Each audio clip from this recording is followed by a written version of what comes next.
Costume ഡിസൈനറായി സിനിമയിലേക്ക് കടന്നു വന്നയാളാണ് ഇന്ദ്രൻസ്. പിന്നീട് അഭിനയത്തിലേക്ക് ചുവടുവെച്ച ഇന്ദ്രൻസിന് കരിയറിന്റെ തുടക്കത്തിൽ ഹാസ്യ വേഷങ്ങളാണ് കൂടുതലായും ലഭിച്ചത്. നായകന്റെ വാലായി നടക്കുന്ന കഥാപാത്രങ്ങളിൽ തളച്ചിടപ്പെട്ട ഇന്ദ്രൻസ് പിന്നീട് മികച്ച കഥാപാത്രങ്ങളിലൂടെ പ്രേക്ഷകരെ ഞെട്ടിച്ചു. ആളൊരുക്കം എന്ന ചിത്രത്തിലെ പ്രകടനത്തിന് മികച്ച നടനുള്ള സംസ്ഥാന അവാർഡ് ഇന്ദ്രൻസിനെ തേടിയെത്തിയിരുന്നു. തന്റെ കുടുംബത്തെക്കുറിച്ച് സംസാരിക്കുകയാണ് ഇന്ദ്രൻസ്. തങ്ങൾ 7 മക്കളാണെന്നും വളരെ ദരിദ്രമായ ചുറ്റുപാടിലാണ് വളർന്നതെന്നും ഇന്ദ്രൻസ് പറയുന്നു. തന്റെ അച്ഛൻ ഒരിക്കലും തന്നെ കൊഞ്ചിച്ചിട്ടില്ലെന്നും എന്നാൽ രാത്രി വൈകുന്ന നേരങ്ങളിൽ അച്ഛൻ തന്നെ കൂട്ടാനായി വരാറുണ്ടെന്നും അങ്ങനെയുള്ള ഒരാൾ എന്തിനാണ് സ്വയം ജീവിതം അവസാനിപ്പിച്ചതെന്ന് അറിയില്ലെന്നും ഇന്ദ്രൻസ് പറഞ്ഞു. ഞങ്ങൾ 7 മക്കൾ, വളരെ ദരിദ്രമായ ചുറ്റുപാട്, പങ്കുവച്ച് കഴിച്ചും ജീവിച്ചുമാണ് ഞങ്ങളുടെ ശീലം. പറമ്പിൽ ഒരു മാങ്ങ വീണാൽ ഞങ്ങൾ ഓടിയെത്തും, അത് 7ആയി മുറിക്കും, എല്ലാവർക്കും ഒരു വീതം, ഏറ്റവും ഇളയാളിനെ മാങ്ങയുടെ പാണ്ടി.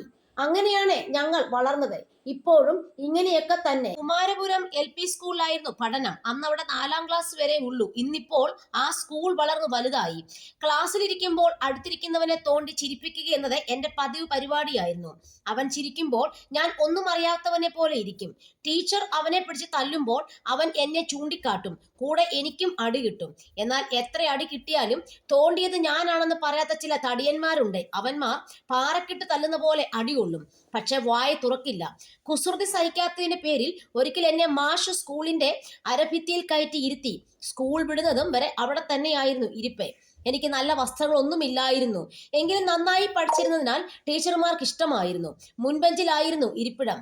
4ാം ക്ലാസ് കഴിഞ്ഞതോടെ സ്കൂൾ മാറണം. പുതിയ ക്ലാസ്സിലേക്ക് പഴയ പുസ്തകങ്ങൾ സംഘടിപ്പിക്കാമെന്ന് കരുതി.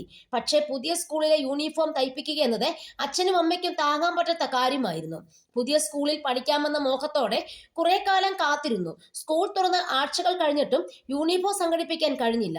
കുറെ കഴിഞ്ഞതോടെ തുടർന്ന് പഠിക്കാമെന്ന മോഹം നടക്കില്ലെന്ന് ബോധ്യമായി. അക്കാലത്തെ പഠിത്തം നിർത്തുന്നതൊക്കെ സാധാരണമായിരുന്നു. എനിക്ക് മുമ്പേ പഠിത്തം നിർത്തിയ പലരും അവിടെയുണ്ട്.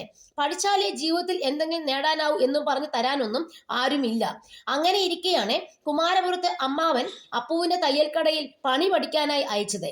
ആദ്യകാലത്ത് കടയുടെ തറ തുടയ്ക്കുക, വെള്ളം കൊണ്ടുവരിക, പൂജാകാര്യങ്ങൾ നോക്കുക തുടങ്ങിയവയായിരുന്നു ജോലി. 3 കൊല്ലത്തോളം കാത്തിരുന്ന ശേഷമാണ് തയ്യൽ മെഷീനിൽ തൊടാൻ അനുവദിച്ചത്.